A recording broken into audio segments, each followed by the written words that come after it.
I just got the most crazy news, and I'm not sure how I really feel about it, but I'm gonna share it with you. I've done some fact checking, and it is actually, this is true.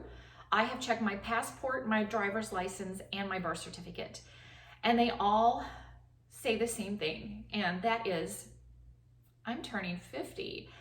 And I don't know how that happened, because I mean, let's face it, on a good day, I act like I'm 24. So I'm thinking that we're gonna just do a little math here. If I act 24 most of the time, and I'm actually going to be 50, and you average those two numbers, that number's 37. And I like that number. So I'm gonna pretend that I'm 37, and my documentation says, you know, can continue to say I'm 50, whatever. And I kind of losing my breath a little bit just even saying that. I can't believe those words are coming out of my mouth. I'm going to be 50. But anyway, nonetheless, we are going to whoop it up here today. We are going to make a birthday topper for Sweet Uniquity. That is a topper that is perfect for any monumental event, birthday, anniversary, what have you. And it's very, very, very simple, but the visual impact is just, I think, top shelf.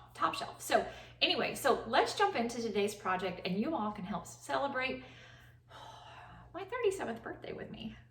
So for today's toppers, I chose something bright and cheery because I figured for this somber event, we needed something bright and cheery. And so I chose these neon type colors. This is a Wilton brand, but the nice thing about this is it's a 4-pack. So there you get 4 different colors in here.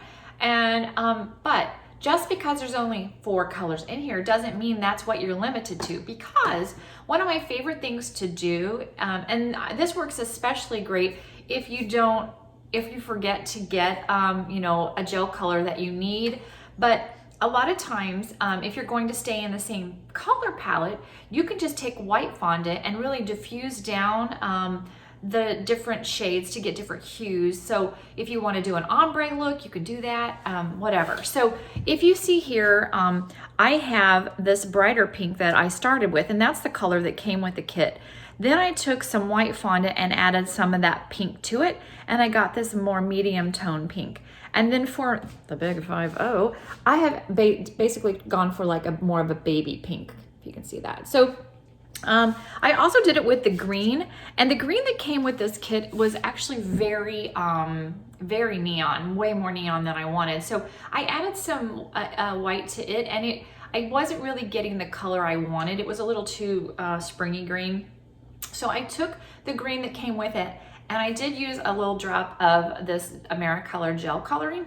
I don't know the actual color because someone is very messy around here. And then I just used some gloves to mix it in, because otherwise you're going to have color all over your hands and it stains for a little bit. So I didn't want that. So party girl didn't want green hands. So anyway, I added the green food color to that, and I got a shade that I thought looked really, really nice. And I actually might use a couple of these little more chartreusey green in the final topper, but we shall see. So anyway, now we're just I'm gonna show you, you know, the cutting out part, and then we're gonna assemble, and it's just that simple. So anyway, here we go. Let's jump into today's project a little deeper.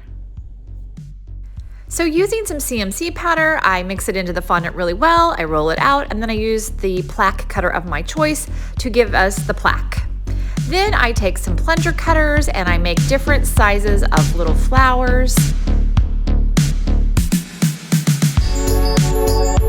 After they dry really well, add some type of edible adhesive to the middle and a little edible sugar pearl to make it look like the little flowers have a center. I love all the different colors, all the different shapes of flowers. I also did use some molds that I picked up on Amazon, and I'll link those down below so that I had more visually diverse group of flowers. And then after everything is all nice and dry, then you're going to want to just assemble it all. So I just take those flowers and put them in the design that I want on my plaque. It's also very cute to surround the entire plaque with flowers, but I went with a more simple look on this project.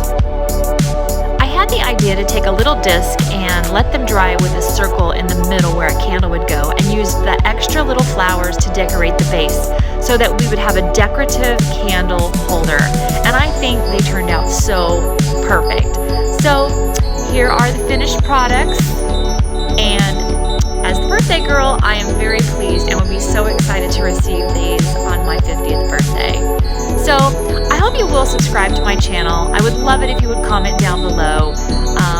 I'll look forward to seeing you on the next video, but in the meantime, have a sweet and unique day.